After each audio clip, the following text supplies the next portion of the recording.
রাকিবুল ইসলাম, মোহাম্মদ সাদ্দাম, মোহাম্মদ রাকিব, মোহাম্মদ রায়হান রাজ, মাহফুজ, রানা আকন, জাফর খান, আবু নাঈম, জামাল আকন, দেওয়ার আকন, আলী আকন, রুহুল আমিন, আব্দুল সত্তার, নাসির শেখ, এশারাত শেখ।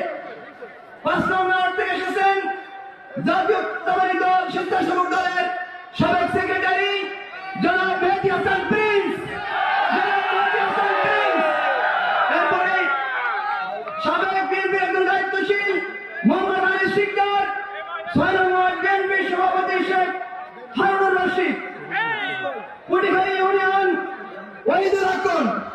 এরা স্বেচ্ছায় বিএনপি ছেড়ে বাংলাদেশ জামাত ইসলামীতে যোগদান করার জন্য আজকে এখানে এসেছেন।